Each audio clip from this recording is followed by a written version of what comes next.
اعوذ باللہ من الشیطان الرجیم بسم اللہ الرحمن الرحیم الحمد للہ الذی لا یبلغ مدحتہ القائلون ولا یحصی نقماءہ العادون ولا یعدی حقہ المجتہدون الذی لیس لصفتہ حد محدود ولا نعت موجود ولا وقت معدود ولا اجل ممدود فطر الخلائق بقدرتہ ونشر الریاح برحمتہ والصلاة والسلام علی الرسول المسدد المصطفى الامجد المحمود الاحمد سیدنا و مولانا و مولا الکونین جد الحسن والحسین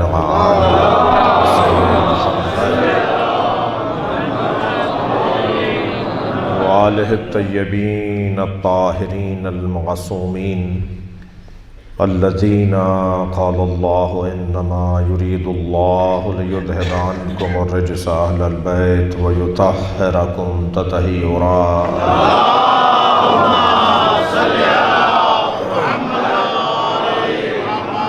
ولعنة الله على أعدائهم أجمعين من يوم عداوتهم إلى قيام يوم الدين أما بعد قال الحكيم في قرآن الكريم بسم الله الرحمن الرحيم فمن حاجك فيه من بعد ما جاءك من العلم فقل تعالوا ندعو أبناءنا وأبناءكم ونساءنا ونساءكم وأنفسنا وأنفسكم ثم نبتهل ونجعل لعنة الله على الكاذبين صلوات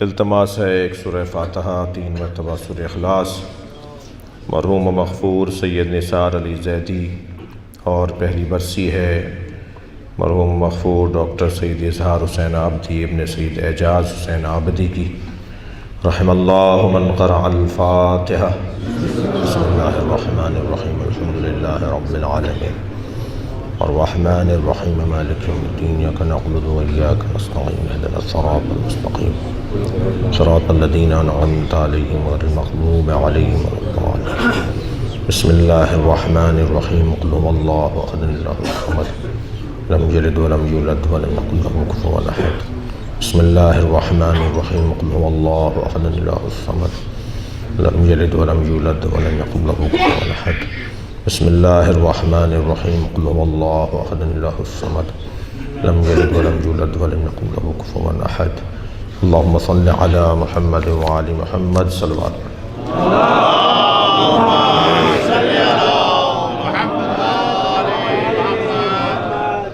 سورہ مبارکہ آل عمران کی آیہ کریمہ اللہ معرفت کا، معارف کا، مفاہیم کا، عرفان کا ایک دسترخوان بچھا رہا ہے۔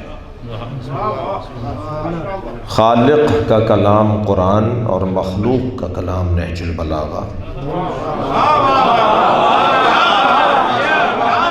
یہ دو ایسے کلام ہیں جو وقت کے محتاج نہیں ہیں۔ قرآن آج بھی نیا نظر آتا ہے اور تفسیر قرآن نہج البلاغہ بھی نئی نظر آتی ہے۔ میں اور آپ تو سورج کو دیکھ کے چلتے ہیں نا، سورج علی کو دیکھ کے چلتا ہے۔ یہ وقت کے محتاج لوگ نہیں ہیں بلکہ وقت ان کا محتاج ہے۔ یہ جو کہہ دیں وہی اصول بن جائے، جو کر دیں وہی دستور بن جائے۔ ان کی زندگیاں اللہ کے ارادے کے مطابق رہنما زندگیاں ہیں۔ خالق کا کلام قرآن مجید کی بہت ساری آیات ہیں جو ہمیں اپنے گھروں میں اچھے فریم بنوا کر لگانے کی ضرورت ہے تاکہ آتے جاتے ان پر ہماری نگاہ پڑے اور وہ آیات ہماری رویوں کو تبدیل کریں۔ مثلا سورہ تکویر کی آیت فَأَيْنَ تَذْهَبُونَ، کہاں جا رہے ہو؟ پوری آیت یہی ہے، ٹکڑا نہیں آیت کا. کہاں جا رہے ہو؟ قرآن ہم سے پوچھ رہا ہے کہاں جا رہے ہو؟ جواب ہے تو جاؤ، ورنہ کہاں جا رہے ہو؟ اگر اللہ کو جواب دینے کے لیے جواب نہیں ہے تو کہاں جا رہے ہو؟ تو ہم جا رہے ہوں گے تو قرآن ہم سے پوچھ رہا ہوگا کہ کہاں جا رہے ہو. میرے مولا علی کے سینکڑوں پیغامات ہیں کہ جو ہمارے رویوں کو بہتر کرنے کے لیے انتہائی ضروری ہیں. مولا فرماتے ہیں الدہر یومان، زمانہ 2 دن ہی کا تو ہے. علی نے کتنا چھوٹا کر دیا زمانے کو. الدہر یومان، زمانہ 2 دن ہی کا تو ہے. یوم علیک و یوم لک، ایک دن تیرے خلاف رہے گا، ایک دن تیرے حق میں رہے گا. یہ جس انداز سے میرے مولا نے ہمیں اس زمانے سے اور اس دنیا سے آگاہ و آشنا کیا ہے، وہ علی کا ہی خاصہ ہے. کوئی اور یہ کام کر بھی نہیں سکتا. اور اگر کسی نے اگر مولا کی دیکھا دیکھی میں بات بھی کرنا شروع کی نا، ہوتا ہے نا بعض لوگ، اگر کسی نے دیکھا دیکھی میں بات بھی کی تو نبھانا مشکل ہو جائے گا. میں زمین کے رستوں سے زیادہ آسمان کے رستے جانتا ہوں. کوئی بولے اس لہجے میں، کوئی بات کرے اس لہجے میں، تو جو لب و لہجہ مولا علی کا ہے، جو لب و لہجہ الہی ہے، اس لب و لہجے کا کوئی ثانی نہیں ہے. کیا ہونا ہے؟ یہ مائک لگنا ہے، اس کو یہاں رکھ کے لگائیے یہاں.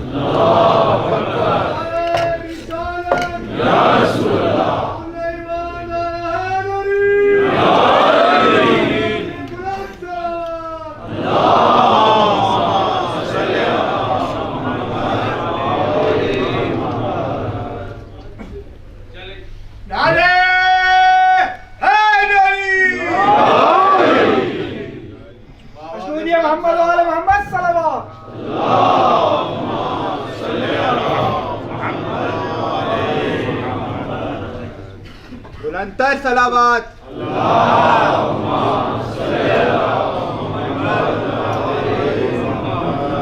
برائے خوشنودی امام زمانہ بلندتر صلوات.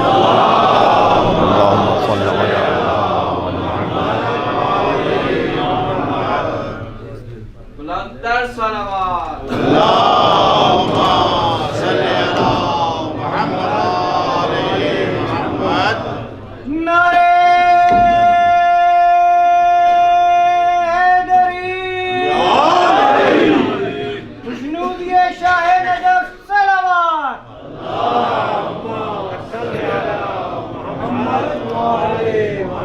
توجہ میرے ساتھ ہے آپ کی. اب آپ کا اندازہ ہو رہا ہوگا کہ مجلس کس کیفیت کی ہے. تو آپ بھی بہت دیر سے اہل عبادت ہیں اور بہت زیادہ عبادت میں آپ کو مصروف رکھنے کا ارادہ بھی نہیں ہے. توجہ میری طرف ہے. میں عرض کر رہا تھا کہ جس لب و لہجے میں علی بات کرتے ہیں نا، وہ لب و لہجہ علی مولا ہی کا خاصہ ہے. کوئی مولا علی کے لہجے میں بات کر بھی نہیں سکتا. اور مولا نے تو ویسے ہی، میرا اور آپ کا ہی عقیدہ نہیں ہے، مولا نے بہت پہلے کہہ دیا خبردار لا یقاسو بآل محمد احد من هذه الامہ، اس امت کے کسی فرد کو بھی آل محمد کے برابر میں نہ بٹھانا. مولا نے بہت روشن انداز سے، اور دلیل بھی علی نے دی ہے. احترام سب کا رہے، مقام سب کا مختلف ہے، اور لیکن علی کے برابر کوئی، اہل بیت کے برابر کوئی نہیں بیٹھ سکتا. اور دلیل مولا علی نے کیا دی؟ مولا فرماتے ہیں کیفا یسوّا من جرت نعمتہم، وہ اہل بیت کے برابر کیسے ہو سکتے ہیں جو اہل بیت کے ٹکڑے کھاتے ہوں. لہٰذا یہ طے ہے، یہ بات عقیدے کی نہیں ہے، یہ بات عقیدہ بنتا بھی دلیل سے ہی ہے بھائی. یہ بات دلیل کی ہے، یہ بات معقول ہے، یہ بات مشروع ہے، یہ بات ممکن ہے. یہ اس گھرانے کے ساتھ کسی کا کوئی مقایسہ نہیں ہے، کوئی ہے ہی نہیں ان کے علاوہ. تو خالق کا کلام قرآن مجید 6000 سے زیادہ آیات، مگر اللہ ایک آیت میں ارشاد فرما رہا ہے انما اعظکم بواحدہ، سارا قرآن ایک طرف، میری ایک نصیحت ایک طرف، ان تقوموا للہ، جو کام کرو اللہ کی خاطر کرو، مل کر کرو یا علیحدہ رہ کے کرو، اجتماعی امور انجام دو یا انفرادی امور، لیکن تمہارے کاموں پر نیت للہ ہی ہونی چاہیے۔ یہ خلاصہ ہے میری اور آپ کی زندگیوں کا۔ ان آیات میں سے ایک آیت میں آپ کے سامنے تلاوت کر رہا ہوں، مگر اس آیت کے ترجمے سے پہلے میرا دل کہہ رہا ہے کہ تھوڑی سی تمہید میرے ساتھ آپ ہمراہی کریں گے۔ عزیزان گرامی، اس دروازے کے علاوہ کسی اور دروازے پر بیٹھنا عقلاً جائز نہیں ہے۔ ہاں، عقلاً جائز نہیں ہے۔ عقل کا تقاضا یہ ہے کہ اس دروازے پر بیٹھو جو دروازہ قابلیت کا حامل ہے۔ بھائی اگر تھکے ہوئے نہیں ہے تو ایک جملہ کہہ دیتا ہوں، ہر جگہ ایک ہی آواز ہے کہ میرٹ پہ تقرریاں ہونی چاہیے، میرٹ پہ داخلے ہونے چاہیے، میرٹ پہ تبادلے ہونے چاہیے، میرٹ پہ پارٹی ٹکٹس ملنے چاہیے۔ ہم بھی تو 1400 سال سے مجلس اسی لیے کر رہے ہیں کہ نبی کے بعد میرٹ پہ ماننا چاہیے۔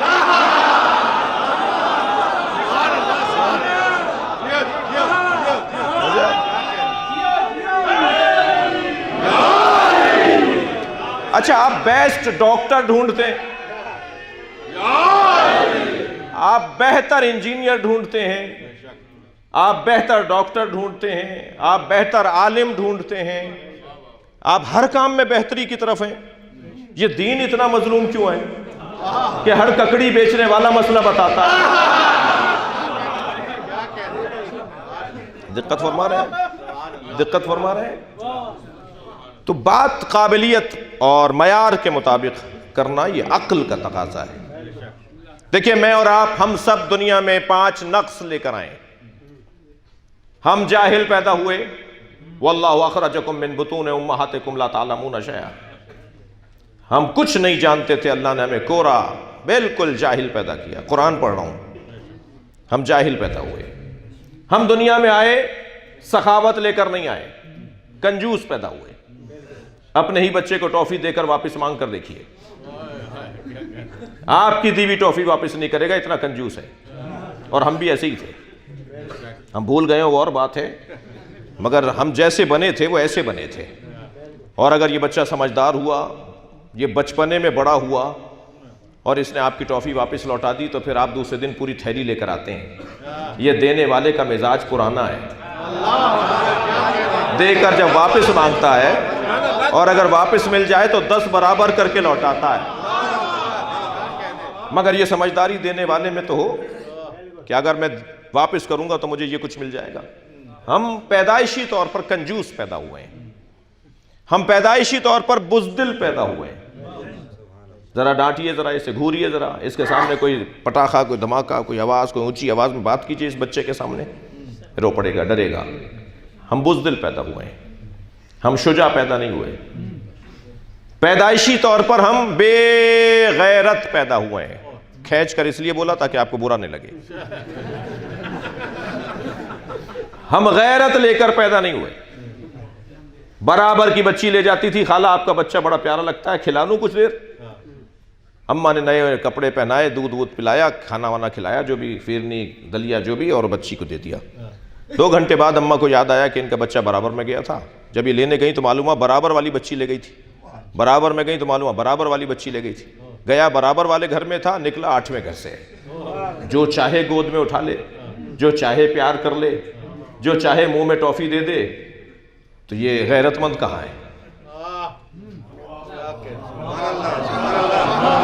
پیدائشی طور پہ یہ حال ہے ہمارا۔ اچھا، اگر جملہ یہی عرض کر دوں کہ اگر کسی اور کی گود میں پلنا بے غیرتی ہے، تو فرد اگر کسی اور کی گود میں پلے تو بے غیرت، اور پورا ملک کسی اور کی گود میں پلے تو؟ صلوات پڑھے محمد و آل محمد پر۔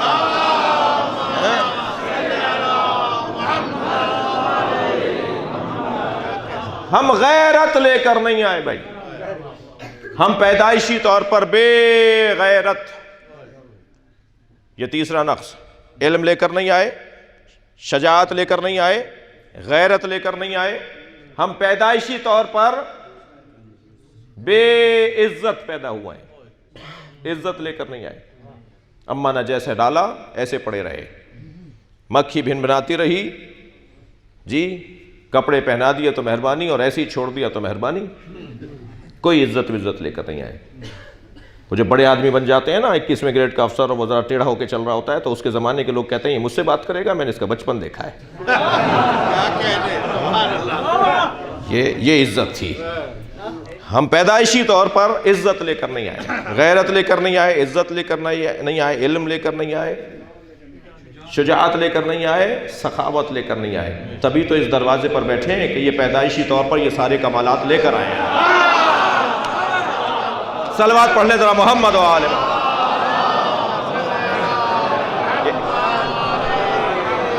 یہ وہاں سے علم لے کر آئے۔ میں اور آپ اپنا حال بیان کر رہے ہیں، ہم اہل بیت کے دروازے پر اس لیے ہیں کہ یہ وہاں سے پڑھ کر آئے۔ جو لوگ کہتے ہیں نا کہ سرکار کو لکھنا نہیں آتا تھا، وہ جس تھالی میں کھاتے ہیں اسی تھالی میں چھید کرتے ہیں، وہ بے وفائی کر رہے ہیں، وہ نمک کو حرام کر رہے ہیں۔ جو اللہ کا قلم ہو، تم کہتے اسے قلم چلانا نہیں آتا تھا؟ نون والقلم وما یسطرون، اللہ نے ساری کائنات کو جس کے ذریعے لکھا ہو، اسے لکھنا نہیں آتا تھا، اسے پڑھنا نہیں آتا تھا۔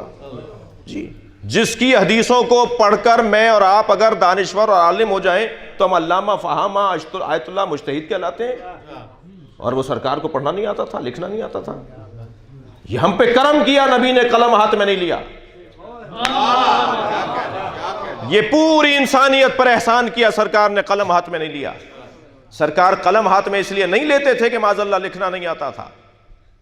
دقت چاہوں گا، ایک بہت بڑا نام ہے ہمارے بزرگوں میں، ہمارے علماء میں، حضرت آیت اللہ محمد حسین طباطبائی صاحب تفسیر المیزان، بڑی مضبوط تفسیر ہے ان کی، اور یہ واحد تفسیر ہے شیعوں میں کہ جو قرآن کی آیت کی تفسیر قرآن کی آیت سے ہے، جس کا پھر کوئی جواب نہیں ہوتا، کوئی مقابلہ نہیں ہوتا ایسی تفسیروں کا۔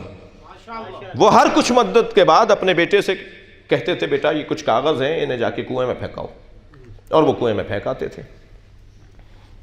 ان کے فرزند کہتے ہیں میں نے 10 دفعہ وہ کاغذ کنویں میں پھینکے۔ ایک دن ایسے ہی ان کاغذوں کو پھینکنے جا رہا تھا کہ رستے میں مجھے خیال آیا کہ اس کو ذرا دیکھوں تو صحیح اس میں کیا ہے۔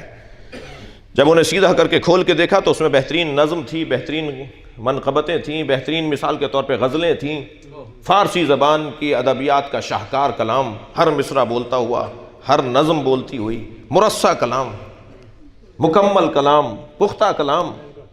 کہنے لگے کہ میں وہ واپس لے آیا۔ میں نے کہا بھائی یہ آپ نے مجھے کلام دیا تھا کہ میں اسے کنویں میں پھینک دوں، تو یہ تو بہت اچھے کلام ہیں، بڑی اچھی نظمیں ہیں۔ کہنے لگے تمہیں نہیں پتا، وہ پہلے بھی تو تم نے یہی کام کیا، وہ جو ساری نظمیں پہلے بھی تو پھینک کر آئے ہو۔ کہا بھائی یہ کیوں کر رہے ہیں آپ، یہ کیا ہے، یہ کیا ماجرا ہے، کیا مسئلہ ہے؟ کہا دیکھو اللہ نے مجھے شعر کہنے کی صلاحیت دی ہے، جب میرے بہت سارے کلام جمع ہو جاتے ہیں تو میں تم سے کہتا ہوں انہیں کنویں میں پھینکاؤ۔ تو میں نے کہا بھائی آپ کیوں پھینکوا رہے ہیں، یہ بعد میں جمع ہوں گے، ہمارے کام آئیں گے۔ کہنے لگے نہیں، میں تفسیر قرآن لکھ رہا ہوں، میں نہیں چاہتا کہ کلام الہی کے ساتھ میرا کلام بھی آئے، میں اپنی نفی کروں گا تاکہ اللہ کا کلام عزت پائے۔ عزیزان گرامی، نبی نے قلم کبھی ہاتھ میں یوں نہیں لیا کہ اگر ایک دفعہ بھی کسی نے لکھتے ہوئے دیکھ لیا ہوتا نا تو کہتے یہ قرآن انہوں نے لکھا ہے۔ ہم قلم کو ہی ہاتھ نہیں لگائیں گے، اللہ کا کلام اللہ ہی کا رہے۔ صلوات پڑھیں گے محمد و آل محمد۔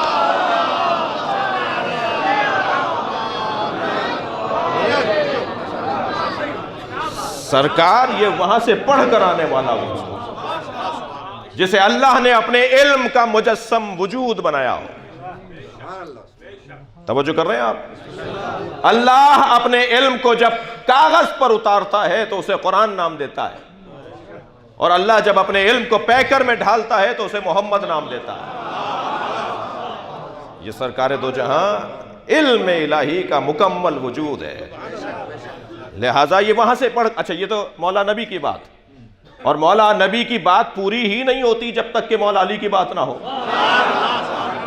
سرکار ہی پسند نہیں کرتے اس بات کو۔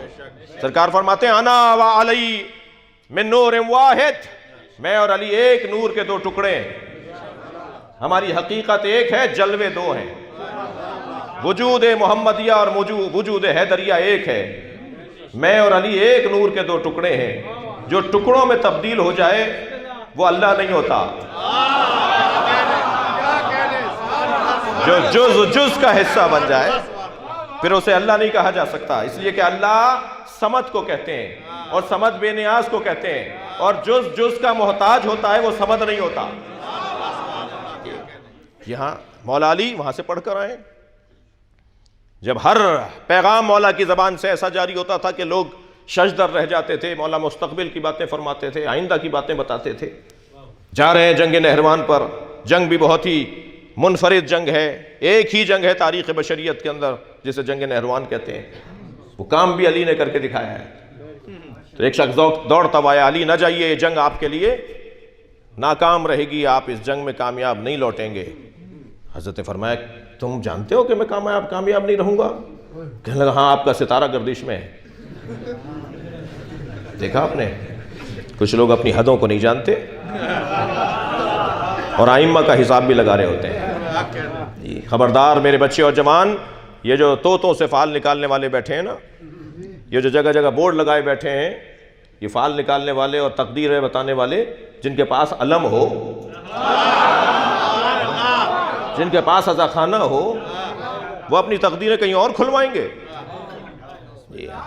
جو اہل بیت کے چاہنے والے ہیں وہ فال وال نہیں نکلواتے، لکیروں پر نہیں چلتے۔ جی ہم تو اگر اس دروازے پر آ جائیں تو ہمارے ہاتھ کی لکیر بدل جاتی ہے، ہمارا تعلق اگر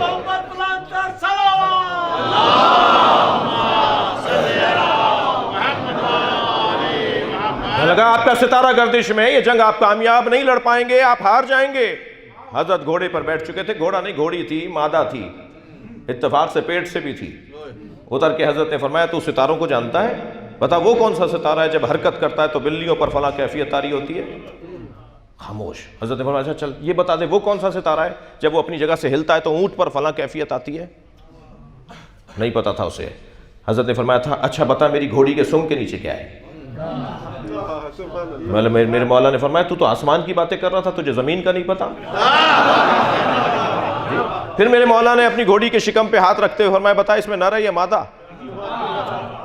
کوئی جواب نہیں تھا۔ حضرت نے فرمایا تو سامنے کی چیز نہیں بتا رہا، تو آسمانوں کی باتیں کر رہا ہے۔ سن میں نے جنگیں بہت لڑی ہیں، مگر جیسی جنگ میں یہ لڑنے جا رہا ہوں ایسی کامیاب جنگ میں نے لڑی نہیں ہے۔ میں تجھے جانے سے پہلے بتاتا ہوں میرے 9 شہید نہیں ہوں گے، ان کے 9 بچیں گے نہیں۔ اور حتیٰ جب مولا یہ کہہ کر آگے بڑھے تو ایک چاہنے والے نے پوچھ لیا مولا ہمارے لوگ کون کون شہید ہوں گے؟ تو اللہ میرے مولا نے پہلے بتا دیا کہ ہمارے فلاں فلاں فلاں نام بتا دیا کہ شہید کون ہوگا، اور جو وہاں سے بھاگ کر جانے والے تھے جو بچ کر بھاگے مولا بھاگنے والوں کے نام بھی بتا دیے۔ جی علامہ مفتی جعفر حسین قائد ملت جعفریہ نے شرح لکھتے ہوئے جب اس خطبے کی شرح لکھی ہے تو وہ لکھتے ہیں کہ 2 افریقہ بھاگے، 2 عدن بھاگے، 2 یمن بھاگے، ہو سکتا ہے 2 افغانستان بھی بھاگے ہوں۔ وہ علی کی تلوار سے بچنے والے۔ صلوات پڑھ لیں ذرا نبی کی ذات پر۔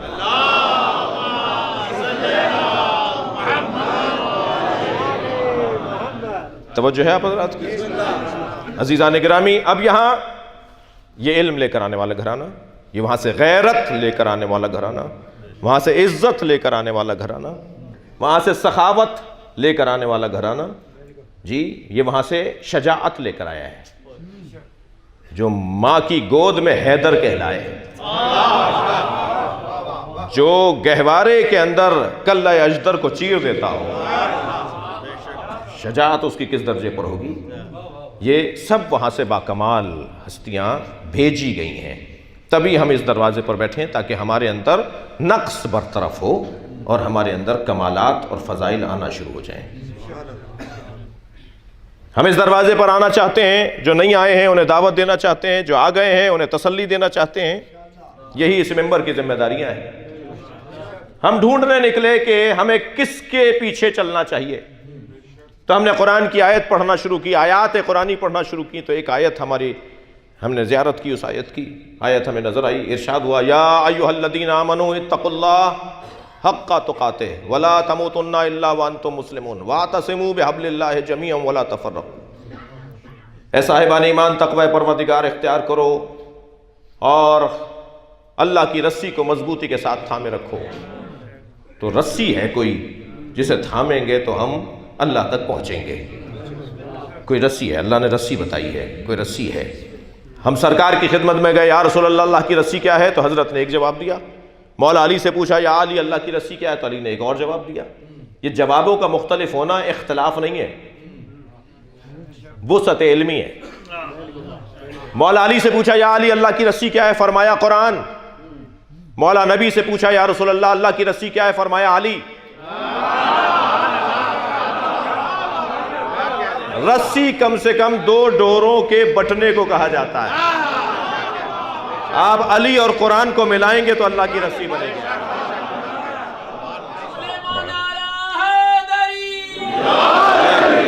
اب ہم اللہ کی رسی، اللہ نے کہا مجھ تک پہنچے، حبل اللہ، اللہ تک پہنچنے کی رسی، تو ہم رسی تک پہنچے۔ یا اللہ اور واضح کہے، اور واضح کہہ دے کہ تجھ تک پہنچنے کا ذریعہ رستہ کیا ہے؟ ارشاد ہوا، یا ایھا الذین آمنوا اتقوا اللہ وابتغوا الیہ الوسیلہ۔ اے صاحبان ایمان تقوی پروردگار اختیار کرو اور اللہ تک پہنچنے کے لیے وسیلہ تلاش کرو۔ یہ بات روشن ہو گئی کہ وجعلوا نہیں ہے، بنانا نہیں ہے، وابتغوا ہے، تلاش کرنا ہے۔ ایک چیز پہلے سے موجود ہے، ڈھونڈنا ہمارا کام ہے، بنانا ہمارا کام نہیں ہے۔ اچھا وسیلہ کون ہو سکتا ہے؟ جو 2 طرفوں سے جڑا ہوا ہو۔ وہ وسیلہ ہی نہیں ہو سکتا جو ایک طرف سے جڑا ہوا ہو۔ وسیلہ تو وہ ہے جو یہاں سے بھی جڑا ہو اور وہاں سے بھی جڑا ہو تاکہ ہم وہاں تک جا سکیں یا وہاں والے یہاں تک آ سکیں۔ ایک طرف سے تعلق کو وسیلہ نہیں کہا جاتا، 2 طرفوں سے تعلق کو وسیلہ کہا جاتا ہے۔ تو اب ہمیں ایسا بندہ، ایسا وجود، ایسا گھرانہ ڈھونڈنا ہے جس کا تعلق یہاں سے بھی ہو اور وہاں سے بھی ہو، اور یہاں سے تعلق کو بشریت کہا جائے اور وہاں سے تعلق کو نورانیت کہا جائے۔ وہ یہاں والے مسائل وہاں لے جانے کے قابل ہوں اور وہاں کے احکامات یہاں لانے کی صلاحیت رکھتے ہیں، تب تو وہ وسیلہ کہلائیں گے۔ اور ہمیں وسیلہ تلاش کرنے کا حکم ہے۔ یا اللہ اور واضح کہہ دے۔ ہم نے پھر قرآن پڑھنا شروع کیا تو ہمیں ایک آیت نظر آئی، یا ایھا الذین آمنوا اتقوا اللہ وکونوا مع الصادقین۔ اے صاحبان ایمان تقوی پروردگار اختیار کرو اور سچوں کے ساتھ ہو جاؤ۔ تو اب ہمیں ڈھونڈنا ہے کہ سچے کون ہیں، اس لیے کہ اللہ نے کہا ہے کہ متقی ہونے کے بعد سچوں کے ساتھ ہو جاؤ۔ سچا ہے کون؟ سچا تو وہی کہلائے گا نا جو مباہلے میں جھوٹوں پہ لعنت کرنے گیا۔ صلوات پڑھ لیں محمد و آل محمد۔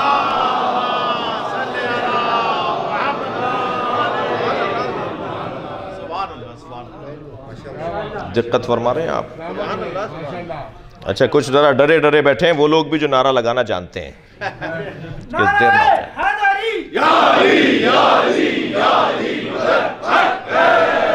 کہ کہیں کوئی بزرگ ڈانٹ نہ دے۔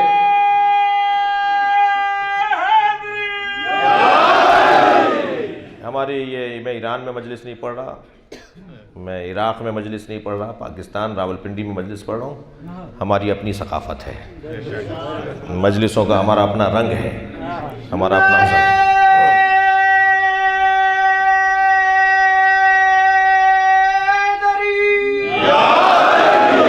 سچوں کے ساتھ ہونے کا اللہ حکم دے رہا ہے۔ اے صاحبان ایمان سچوں کے ساتھ ہو جاؤ۔ اب عزیزان گرامی، سچے بھی ایسے کہ جو جھوٹوں پہ لعنت کر سکیں، ورنہ سچے تو بہت تھے۔ ابو ذر سے زیادہ سچا تو زمین آسمان نے نہیں دیکھا تھا۔ سچا تو ابو ذر بہت بڑا سچا تھا رضی اللہ تعالی عنہ، مگر جھوٹوں پہ لعنت کرنے کے لیے تو وہی نکلے کہ جن کی زندگیوں میں ایک بال برابر بھی کذب کا گزر نہ رہا۔ اور دیکھیں اہتمام کتنا ہو رہا ہے، انتظام کتنا ہو رہا ہے۔ انہیں پروردگار عالم نے سچا قرار دیا ہے اور جھوٹوں پہ لعنت کرنے کے قابل قرار دیا ہے۔ اب آیت کا ترجمہ سن لیجئے۔ فَمَنْ حَاجَّكَ فِيهِ مِنْ بَعْدِ مَا جَاءَكَ مِنَ الْعِلْمِ، جو علم آ جانے کے بعد کٹ حجتی کرے، بحث مباحثہ کرے، ضدیت کرے، تسلیم نہ کرے، بات نہ مانے، دلیل نہ مانے، فَقُلْ، تو میرے حبیب ان سے کہہ دو، تَعَالُوا نَدْعُ أَبْنَاءَنَا وَأَبْنَاءَكُمْ، بلاتے ہیں ہم اور تم اپنے بیٹوں کو، جی، وَنِسَاءَنَا وَنِسَاءَكُمْ، ہم اور تم اپنی بیٹیوں کو، وَأَنفُسَنَا وَأَنفُسَكُمْ، ہم اور تم اپنے جیسوں کو. ترجمہ صحیح کیجئے نا. انفسانہ کے نیچے انفسانہ لکھ دینا کون سا ترجمہ ہے؟ ہم اپنے نفسوں کو بلاتے ہیں. ترجمہ کریں نا نفسوں کا. نفس تو عربی کا لفظ ہے، اردو میں کیا ہے؟ ہم اپنے جیسوں کو بلاتے ہیں، تم اپنے جیسوں کو بلاؤ. بڑی خواہش ہے کچھ لوگوں کی کہ خود کو نبی جیسا بولیں، مگر عزیزان گرامی نبی نے صرف علی کو اپنے جیسا بولا ہے. علی صرف مولا علی ہیں جو نبی جیسے ہیں، کوئی نبی جیسا نہیں ہے. جی ہم اپنے بیٹوں کو، تم اپنے بیٹوں کو، ہم اپنے جیسوں کو، تم اپنے جیسوں. ثم نبتہل، پھر ہم مباہلہ کریں گے. وَنَجْعَلْ لَعْنَتَ اللَّهِ عَلَى الْكَاذِبِينَ، اور پھر جھوٹوں پر اللہ کی لعنت کریں گے. لعنت اللہ کی ہے، بھیجیں گے. یہ عجیب انداز ہے. رحمت اللہ کی ہوتی ہے، آتی ان کے ذریعے ہے. رزق اللہ کا ہوتا ہے، آتا ان کے ذریعے ہے. تھک کر نہیں سنے مجھے. لعنت اللہ کی ہوتی ہے، آتی ان کے ذریعے ہے. ان کے ذریعے سے پہنچے گی. درود و سلام، ترقی، عظمت اللہ کی طرف سے، مگر آئے گی ان کے ذریعے. تو اب یہ کیا بات ہوئی کہ اللہ سے کچھ چیزیں چاہیے ہوں اور ان سے دوستی نہ ہو. تقاضا ہے اللہ سے، طلب کا تقاضا ہے کہ اس دروازے سے اپنی سچائی کو ثابت کیا جائے، اس دروازے سے اپنی وابستگی کو گہرا کیا جائے. دقت چاہوں گا آیت کا پھر ترجمہ سنیے تفسیری نگاہ سے. فَمَنْ حَاجَّكَ فِيهِ مِنْ بَعْدِ مَا جَاءَكَ مِنَ الْعِلْمِ، جو علم آ جانے کے بعد بحث اور مباحثہ کریں. میں اپنے ان بچوں اور جوانوں سے کہہ رہا ہوں کہ یا تو دلیل مان لو یا دلیل دو. دلیل کے آگے ضد کرنے والا قرآن کو پسند نہیں ہے.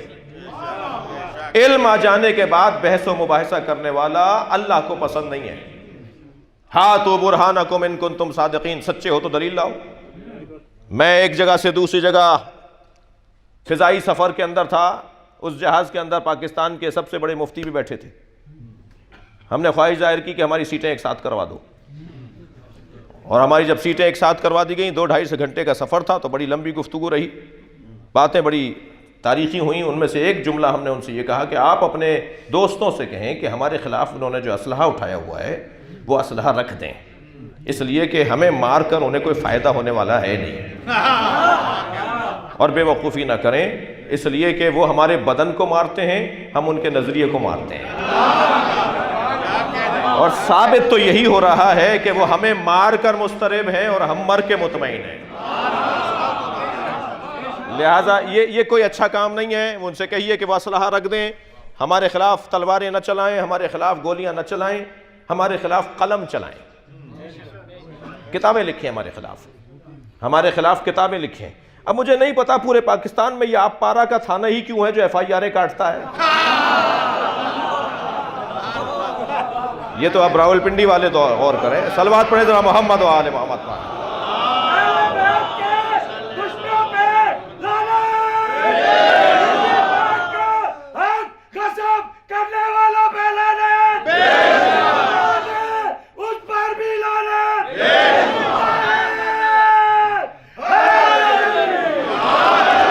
ماشاءاللہ خوب سامع ہو تو ایسے ہوں بھائی. ابھی میں نے بات شروع نہیں کی کہ یہ آخر تک پہنچ گئے. میں نے تو کہا ہے کہ ان سے کہو کہ FIR کاٹ دیں، مہربانی کریں ہمارے اوپر. ابھی تو درخواست دی ہے، FIR نہیں کاٹی ہے. دلیل لے کر آؤ، بات کرو بھائی.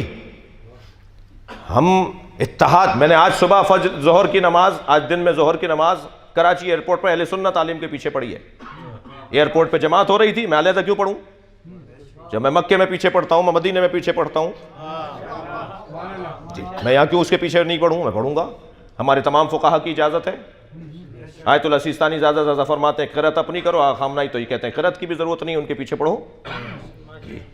یا تو میں اس پائے کا عالم ہو جاؤں جو ان کی بات کو نہ مانوں، اس پائے کا عالم نہیں ہو تو مجھے ماننا پڑے گا. بھائی آیت اللہ سیستانی بھی ڈاکٹر کی تقلید کرتے ہیں جب بیمار ہوتے ہیں، تو آیت اللہ خامنائی بھی انجینئر کی تقلید کرتے ہیں جب انہیں کوئی مدرسہ بنوانا ہوتا ہے. تو ہر ایکسپرٹ کی رائے پر عمل کرنے کو ہی تو تقلید کہتے ہیں. تھک رہے ہیں آپ میری باتوں سے؟ تو یہ بات بہت روشن ہے. ہم اپنے مکتب کی بنیادی اصولوں سے ہاتھ اٹھا لیں گے تو شیعہ کہاں رہیں گے؟ وہ علیحدہ بات ہے جو میں نے بات کی، وہ ایک علیحدہ بات ہے، ایک فقہی مسئلہ ہے، ایک سماجی مسئلہ ہے. لیکن تشیع کی جو بنیادی پیغامات، شیعت کی بنیاد جناب زہرا نے ڈالی ہے. بی بی تشیع کی بانی ہے. بھائی میں تو اشارے میں بات کروں گا، میرا مجمع سماعت میں بہت ذہین ہے، تاریخی شہر ہے جس میں مجلس پڑھ رہا ہوں. میں صرف اشارے میں بات کروں گا، آپ پہنچیں گے آپ خود جیسے ابھی پہنچ گئے تھے. توجہ چاہوں گا. مولا حسین کے قاتلوں سے نفرت کرنے والا کسی بھی کیمپ میں رہ سکتا ہے. مولا علی کے قاتلوں سے نفرت کرنے والا کسی بھی خیمے کا ہو سکتا ہے. مولا حسن کے قاتلوں سے نفرت کرنے والا کسی بھی خیمے کا ہو سکتا ہے، مگر جناب زہرا کے قاتلوں سے نفرت کرنے والے کو یہاں آنا پڑے گا.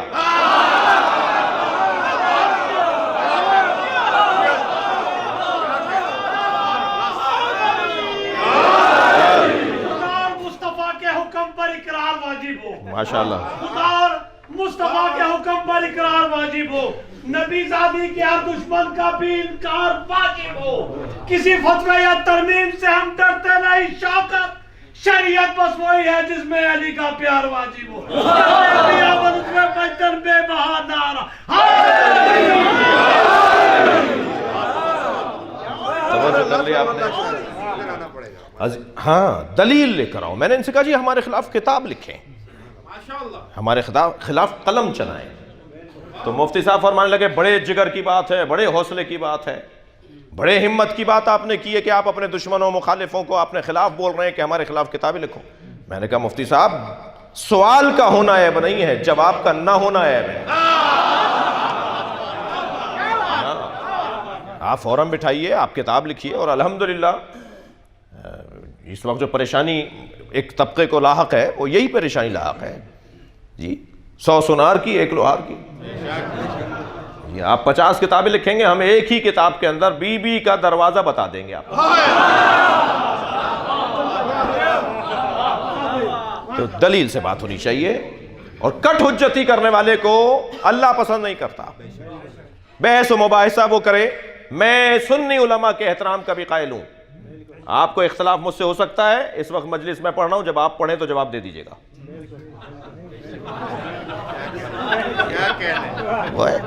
میں سنی علماء کے احترام کا اس لیے قائل ہوں. بریلوی عالم بھی عالم ہے، دیوبندی عالم بھی عالم ہے، سلفی عالم بھی عالم ہے.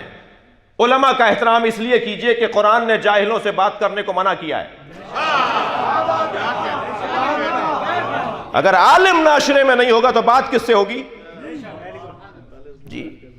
ہر عالم کا احترام کیجئے اس لیے کہ اس سے بات ہونی ہے جی. علم کٹ حجتی، بحث مباحثہ، تکرار، ضدیت یہ اللہ کو پسند نہیں ہے. بات مانو، بات سنو، بات سمجھو، دلیل لے کر آؤ، رد کرو. اور ہر شخص کو کبھی بھی ڈاکٹر کے نسخے پر بیمار اعتراض کرتا ہے تو ڈاکٹر اس کی سنتا نہیں ہے. ڈاکٹر کہتا ہے کسی اور ڈاکٹر کے پاس چلے جائیے. تمہیں اگر ڈاکٹر سے اختلاف ہے تو جا کر مکینک سے علاج نہیں کرواؤ گے. اگر ڈاکٹر سے اختلاف ہے تو جا کر انجینئر سے نسخہ نہیں لکھوائیں گے. جائیں گے پھر بھی ڈاکٹر کے پاس. اس کو نہیں مان رہے، مانیں گے دوسرا بھی ڈاکٹر ہی ہوگا. تو ہر فیلڈ کا ایک ایکسپرٹ ہوتا ہے. ایکسپرٹ کے خلاف بات کرنا یہ معقول نہیں ہے جی. ایکسپرٹ کی رائے پر عمل کرنے کا پہلا نظریہ حضرت ابو طالب نے دیا. خانہ کعبہ گر چکا تھا، شدید طوفانی بارش خانہ کعبہ کی عمارت منہدم کر چکی تھی. سارے 24 قبیلوں کے سردار جمع ہیں کہ کیا کریں. جب چراغ محفل حضرت ابو طالب کے سامنے آیا، حضرت ابو طالب نے فرمایا ہم میں سے کوئی ماہر معمار نہیں ہے جو ہم رائے دینے بیٹھے ہیں. فلاں قبیلے میں ایک ماہر معمار ہے، اسے بلاؤ، جو وہ کہہ دے وہی ہمیں ماننا ہے. بلایا گیا اسے. اس نے عمارت کو دیکھ کر کہا جی اس کو نئی سرے سے بنانا پڑے گا، یہ پرانی بنیادوں پر عمارت نہیں اٹھائی جائے گی، اس کو دوبارہ سے بنایا جائے گا، نئی عمارت بنے گی، نئی بنیادیں ڈلیں گی. سب نے مانا. حضرت ابو طالب نے فرمایا اس کی بات کو ماننا ہے، جو یہ کہے گا ہم مانیں گے. کہا اتنا مجھے مال چاہیے، اتنی اینٹیں، اتنی فلاں، اتنا مسالہ، اتنا جو اس نے چیزیں مانگی، مجھے اتنا سامان چاہیے تاکہ میں کعبے کی تعمیر کر سکوں. جب سارا مال آ گیا اور وہ مزدور مستری اور وہ معمار کام کرنے کے لیے آگے بڑھا تو پہاڑوں میں سے ایک اژدہا نکل کر آیا جو وسط کعبے میں آ کے بیٹھ گیا. اور اس کا وجود لوگوں کو ڈرا رہا تھا. سارے مزدور بھاگنے لگے, دور ہٹنے لگے. پھر پہنچے حضرت ابو طالب کے دروازے پر. ابو طالب تم نے کہا تھا کعبہ تعمیر ہونے جا رہا تھا, ایک اور منظر نظر آ رہا ہے. پہنچے حضرت ابو طالب, بیٹھے ہوئے اژدہے کو دیکھا. جی ایک مرتبہ اژدہے کو دیکھنے کے بعد حضرت ابو طالب نے گردن موڑ کے دیکھا اس مال کی طرف جو اس کو تعمیر کرنے کے لیے جمع کیا گیا تھا. ایک نگاہ میں دیکھ کر فرمایا حرام مال سے کعبہ نہیں بنے گا.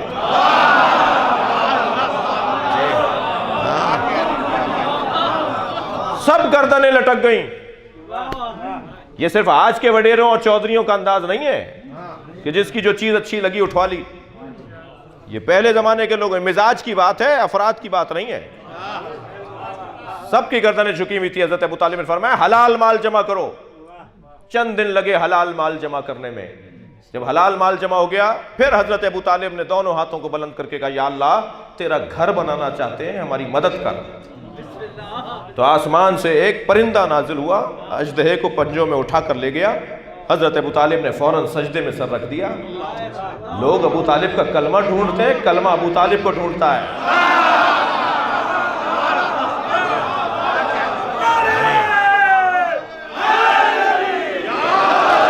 بغیر ابو طالب کے مفہوم کلمہ روشن نہیں ہے. مجھے تو ان لوگوں پہ بڑا تعجب ہے جو حضرت ابو طالب پہ ایمان پر بات کر رہے ہوتے ہیں. عزیزان گرامی, میں ایمان ابو طالب پر تقریر کرنا توہین ابو طالب سمجھتا ہوں.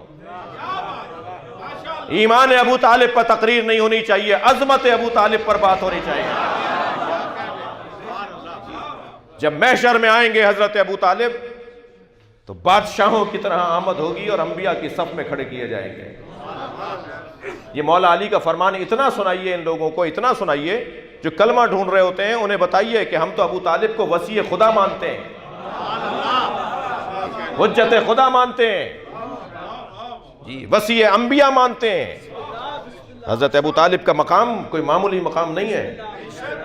آمادہ ہے تو ایک جملہ اور کہہ دوں, توجہ ہے, بیٹھ جاؤ میرے لال, بیٹھ. ایک صلوات اور نبی کی ذات پہ دیا کریں.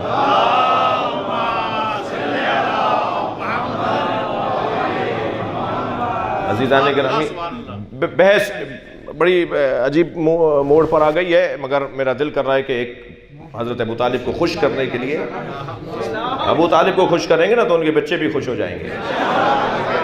یہ تو طریقہ ہے. سرداروں کو خوش کیے رہے تو ان کے بچے بھی خوش ہو جاتے ہیں.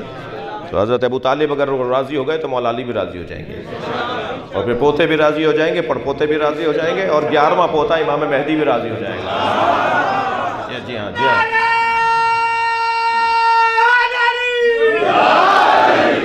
عزیزان گرامی, جب حضرت نبی مکرم کی خبر خوش لے کر حضرت فاطمہ بنت اسد حضرت ابو طالب کی خدمت میں آئی نا کہ اے سردار ابو طالب آپ کو اللہ نے بھتیجا عطا کیا ہے, مبارک ہو مبارک ہو, تو بے ساختہ حضرت ابو طالب نے فرمایا تم نے مجھے خوشخبری سنائی ہے, تم نے مجھے بشارت سنائی ہے, میں اس کے بدلے میں تمہیں بشارت سناتا ہوں, 30 سال کے بعد تمہاری گود میں اس کا وصی آئے گا. اس درجے کا ایمان, اس درجے کا علم بتائیے جا کر ان لوگوں کو جو حضرت ابو طالب کا کلمہ ڈھونڈتے پھرتے ہیں. انہیں جا کر بتائیں کہ قرآن مجید میں صرف 24 نبیوں کا نام ہے. 1,24,000 نبیوں میں صرف 24 نبیوں کے نام اللہ نے لیے ہیں. باقی نبیوں کے نام ہمیں ائمہ نے بتائیں, سرکار نے بتائیں, مولا علی نے بتائیں. وہ جو 24 نبیوں کے نام قرآن میں اللہ نے نازل کیے ہیں, قرآن نازل ہونے سے پہلے یہی وہ 24 نبی ہیں جن کے نام حضرت ابو طالب نے اپنے اشعار میں نظم کر دیے تھے. جی صلوات پڑھیں گے محمد و آل محمد.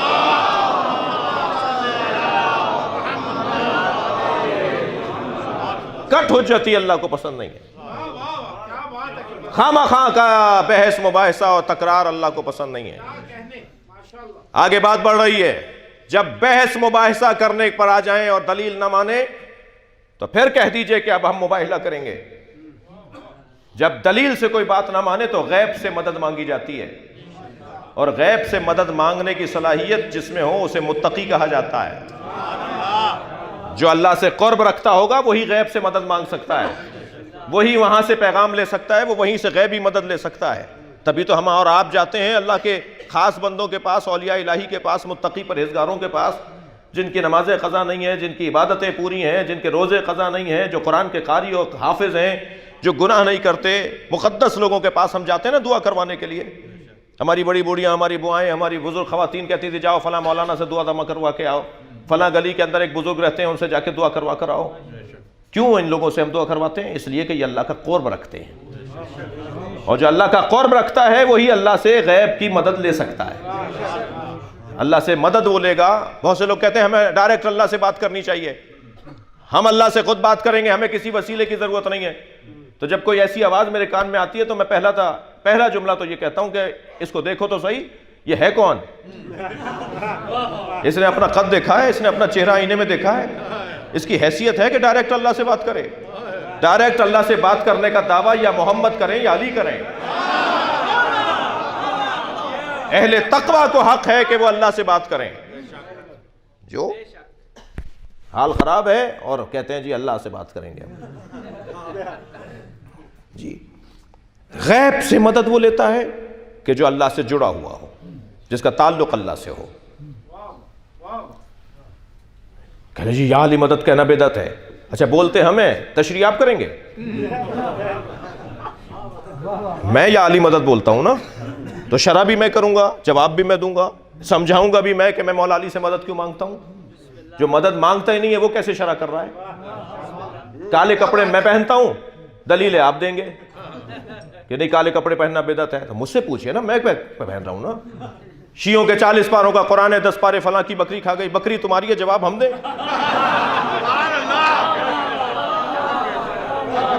اس بکری سے ہمارا کیا تعلق جو قرآن کھا جاتی ہو؟ عجیب و غریب داستان ہے۔ میں اگر مولا علی سے، تھک تو نہیں رہے میری باتوں سے، میں اگر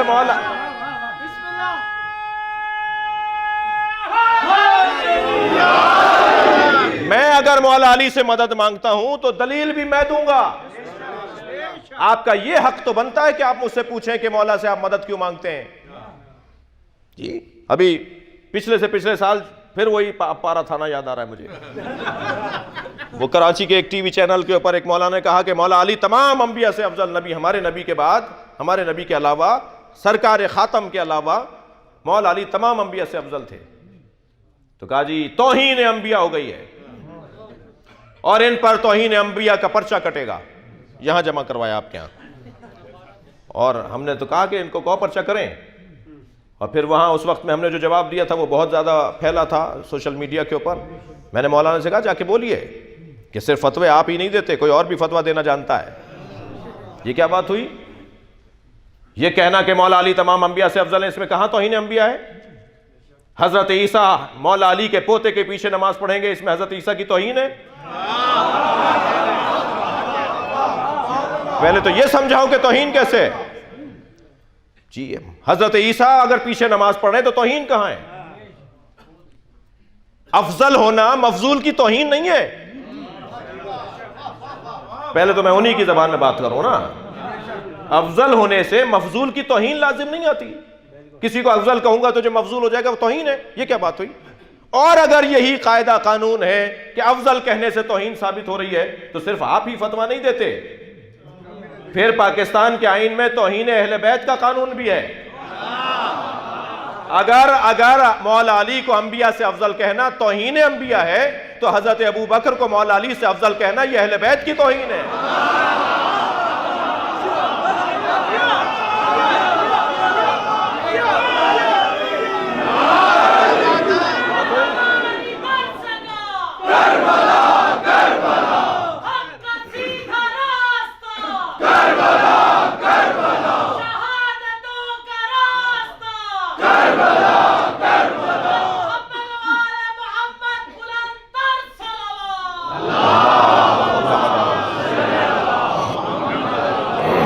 جی بات دلیل سے ہونی چاہیے، یا دلیل دو یا دلیل لو، اور اس کے بعد جب بحث مباحثہ تکرار ضدیت تو پھر غیب سے مدد، اور غیب سے مدد مانگنے کے لیے اللہ کا وہی بندہ وہی بندہ اللہ سے مدد طلب کر سکتا ہے، منگوا سکتا ہے. طلب تو ہم سب کرتے ہیں، منگوا وہ سکتا ہے کہ جس کے پاس اللہ کا قرب حاصل ہو، قرب الہی حاصل ہو.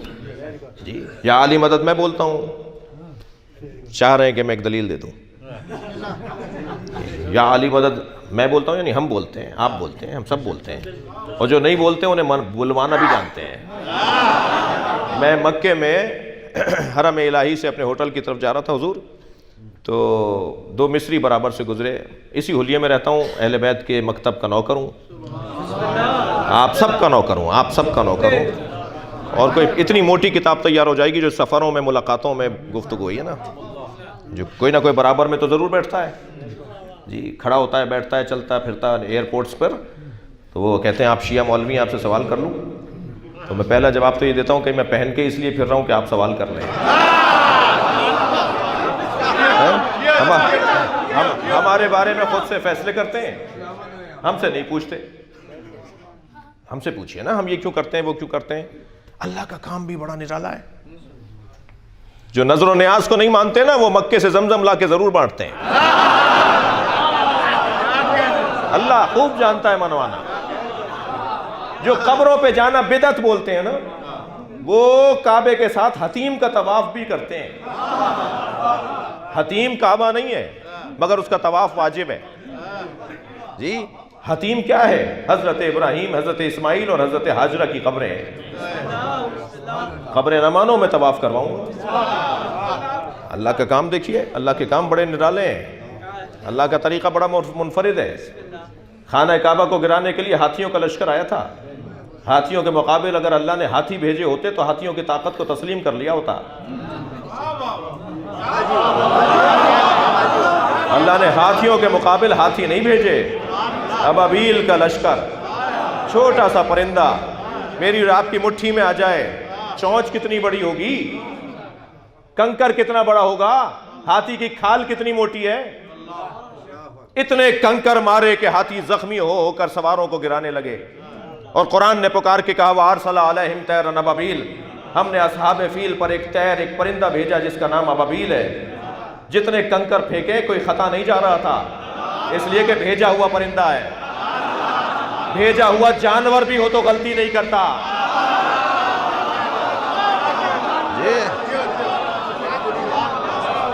دل کھول کے، اچھا بال کے، اپنی پیدا کرنے والی ماں کو گاڈ آف آنر پیش کر کے اچھا نعرہ ہے نبی. ماشاءاللہ ماشاءاللہ. میں جو کام کر رہا ہوں، آپ جو کام، ہم بتائیں گے نا ہم کیا کر رہے ہیں، کیوں کر رہے ہیں، کیوں کر رہے ہیں. بھائی بچوں کو کاٹ کے کھلا رہے ہیں تو کوئی ایک تو راولپنڈی کا بچہ گم ہوتا. شیعہ حضرات بچوں کو ذبح کر کے گوشت پکاتے ہیں، تو کوئی ایک بچہ تو گم ہوتا راولپنڈی میں. آج تک کوئی ایف آئی آر کٹی کہ محرم آئے 4 بچے گم ہو گئے؟ کیا باتیں کر رہے ہو، پرانی باتیں، گھسی پٹی باتیں، جاہلانہ گفتگو. اب دور بدل گیا، ابھی تمہاری باتیں چلنے والی نہیں ہیں. اب یہ بات نہیں چلے گی کہ مجلس میں نہ جانا، نیاز کھانا بدعت ہے. نہیں، رنگ بدل گیا ہے، مستقبل تشیع کا ہے. کل ہمارا ہے. دلیل سے بات کرو تو زندہ رہو گے، دلیل سے بات نہیں کرو گے تو مٹ جاؤ گے. 1.5 ملک سے زیادہ نہیں ہے 56 ممالک کے اندر ہم لوگ، صرف 1.5 ملک ہیں ہم پوری 56 اسلامی ممالک کے اندر، مگر 1.5 ملک 56 ممالک پر حاکم ہے. ایک جلال، ایک روب، ایک کردار. یہ کیسے ہو رہا ہے؟ یہ اہل بیت کی وجہ سے ہو رہا ہے. یہ ہم ان سے جڑے ہوئے ہیں کہ جو ہمیں عزت عطا کر رہے ہیں، اور اللہ نے طے کر رکھا ہے کہ عزت بے نام اہل بیت ہے. جو بھی ان سے جڑے گا صاحب عزت ہوتا چلا جائے گا. دلیل سے بات کرو. یہ کیا بات ہوئی کہ نہیں جانا، نہیں سننا، عالم کو دیکھو گے تو نکاح باطل ہو جائے گا؟ جی اگر اہل سنت کے پیچھے نماز پڑھ لیں تو اب سوال ہو رہا ہے کہ وہ جس نے نماز پڑھائی ہے اس کی نماز بھی ٹھیک ہے یا نہیں؟ کوئی معقول بنو بھائی. جی لاہور میں ایک منظر بنا نا، ایک اہل سنت کے عالم نے آگے پڑھ کے نماز پڑھائی، پیچھے شیعہ بھی اور سنی بھی کھڑے تھے. تو اب ان پر اعتراض ہو رہا ہے کہ آپ کی نماز باطل ہو گئی کیونکہ شیعہ پیچھے پڑھ رہے تھے. معقول بنو. میں آپ سے کہہ رہا ہوں اپنے بچوں کو, دوستوں کو, اپنے ساتھ, اول تو ہر جوان میرا اپنے ساتھ ایک سنی بھائی کو ضرور لایا کرے. جب تک انہیں اس گھڑے سے پانی نہیں پلاؤ گے ان کا ذائقہ نہیں بدلے گا. اور یہ کوئی کارنامہ نہیں ہے کہ خود نیاز پکائی اور خود کھا لی. انہیں کھلائیے جو نہیں کھاتے. 2 دفعہ لوٹائیں گے نا تو ناراض نہ ہوئیے گا. یہ آپ کا اور اس کا مسئلہ نہیں ہے, اس کا اور حسین کا مسئلہ ہے. یقین جانیے کچھ مدت کے بعد وہاں سے پیغام آئے گا کہ ہم بھی نیاز مناتے ہیں. اتنی سی ٹیبلٹ میرے سر کا درد دور کر دیتی ہے, حسین کی نیاز اثر نہیں کرے گی؟ یہ جو حلق سے لقمہ اترتا ہے اس کا اثر ہے. وسعت قلبی کے ساتھ, سعہ صدر کے ساتھ, عزیزوں, جانوں, بھائیوں کے ساتھ رہتے ہوئے. آیت اللہ سیستانی فرماتے ہیں سنی ہمارے بھائی نہیں ہیں, سنیوں کو بھائی نہیں کہو, سنی ہماری جان ہے. سنیوں کے ساتھ ہم رہتے ہیں, سنیوں کے ساتھ ہماری دوستیاں ہیں, تعلقات ہیں, اسکول, کالج, اداروں میں ہم سب ساتھ ساتھ ہیں, محلے, گلی, کوچوں میں ہم ساتھ ہیں. یہ کہہ کر جان نہیں چھٹے گی کہ وہ چائنا والے سانپ بچھو اور چمگادڑ کا سوپ اور کتے بلی کھا رہے ہیں تو وہ کورونا وائرس کا شکار ہو گئے. کھایا کسی اور نے تھا, بیماری تو آپ کو بھی لگنے کو ہے نا. اب سمجھ میں آیا کہ حسین کو قتل کرنے والا بھی جہنمی ہے, خاموش رہنے والا بھی جہنمی ہے. برائیوں کے خلاف چلیے, صلوات پڑھیں محمد و آل محمد.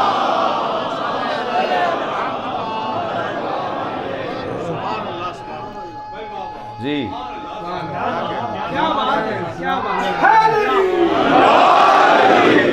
اب وہ تو غیر مسلم ہیں, وہ کتے بلی کھاتے ہیں, تو ہمارا کیا مطلب؟ نہیں, ہمارا مطلب اب بن رہا ہے نا, ہمارا مطلب بن رہا ہے. اور عجیب بات ہے, پیغام آ گیا وہاں پر, وہاں کی عدالت نے فیصلہ سنا دیا جس کو یہ وائرس لگا ہے اسے مار دو. جی مار دو, ہزاروں آدمیوں کو مار رہے ہیں وہ. جی اب یہ کہہ کر میں جان نہیں چھڑا سکتا کہ جی وہ تو شریعت کو نہیں مانتے. نہیں, شریعت کا مخاطب انسان ہے, مسلمان نہیں ہے. سب کو ہمیں پیغام دینا ہوگا. میرا خاموش رہنا مجھ تک پہنچے گا. جی توجہ کر لیا آپ نے؟ تو بلائیے, ان سے بات کیجئے, ان سے گفتگو کیجئے. اور الحمدللہ گفتگو کی جو کیفیت ہے وہ بہتری کی طرف ہے. لوگ سمجھنے کے مرحلے میں داخل ہو رہے ہیں. کل سے آج بہتر ہے ہمارا, ماضی سے ہم آج بہتر ہیں, اور مستقبل اور بہتر ہوگا, اور آگے بہتری کی طرف ہیں. ظالم کا آج ہوتا ہے, مظلوم کا کل ہوتا ہے. اپنے کل کی تیاری کرنی ہے, اور کل کی بنیاد پر ہی تو ہم مجلسوں میں بیٹھے ہیں. نماز پڑھتے ہیں کل کی امید پر, روزہ رکھتے ہیں کل کی امید پر, حج کرتے ہیں کل کی امید پر. جی سب جمع ہو کر بیٹھے ہیں کل کی امید پر. مجلس میں بیٹھے ہیں کہ قبر اچھی ہو جائے, مجلس میں آتے ہیں تاکہ آخرت اچھی ہو جائے. ہم سب کل کی امید پر ہیں, ہم سب کل کو دیکھ رہے ہیں. تو آج ایسا بہتر کر لیں کہ کل اور بہتر ہو جائے, کل یقینی ہو جائے. توجہ کر لی, کٹ حجتی اللہ کو پسند نہیں ہے. اور پھر اب مباہلہ ہوگا کردار کی بنیاد پر. صداقت کردار کو کہا جاتا ہے, سچائی کردار کو کہا جاتا ہے. میں ان بچوں اور جوانوں سے کہوں گا خبردار جھوٹ بولنا چھوڑ دو. وہ اہل بیت کا چاہنے والا ہی نہیں ہے جو جھوٹ بولتا ہو. میرے پاس اتھارٹی نہیں ہے کہ میں اجازتیں دیتا پھروں, لیکن میں بہت دھیمے لہجے میں کہہ رہا ہوں, نماز نہیں پڑھتے آگے بڑھو, روزہ نہیں رکھتے آگے بڑھو. جی حج پہ نہیں گئے, 20 سال سے حج واجب ہے, دیکھتے ہیں, مگر جھوٹ بولنا چھوڑ دو. سرکار کی خدمت میں ایک گنہگار ترین فرد آیا, یا رسول اللہ برائیوں میں گھرا ہوا ہوں, ساری برائیاں ایک ساتھ نہیں چھوڑ سکتا, ایک برائی بتا دیجئے جسے چھوڑ دوں, اس سے زیادہ نہیں کر سکتا. حضرت نے فرمایا جھوٹ بولنا چھوڑ دو, بس ایک برائی چھوڑ دو, جھوٹ بولنا چھوڑ دو. جی دوسرے دن چوری کر کے نکلا, سرکار نے فرمایا تھا روزانہ آنا میرے پاس. دوسرے دن چوری کر کے نکلا, رستے میں ایک آدمی پہ تھپڑ مارا, چلتے ہوئے ایک آدمی کو تکلیف دی, آگے بڑھا کہا رسول نے پوچھ لیا کہ آج تم نے کیا کیا ہے, اور میں نے کہا کہ میں نے کچھ نہیں کیا, تو جھوٹ بولوں گا؟ نبی نے تو کہا سچ بولو. دوسرے دن پھر وہ گناہ 3 اور کم ہو گئے, چوتھے دن اور کم ہو گئے. ایک ہفتے میں نبی کی خدمت میں آ کے کہا جھوٹ نہیں چھوڑا, ساری برائیاں چھوٹ گئی. اہل بیت کا چاہنے والا جھوٹ نہیں بولتا. جی جو سچوں کا نعرہ لگاتا ہو کہ ہم سچوں کے دروازے پر ہیں, وہ جھوٹ بولے.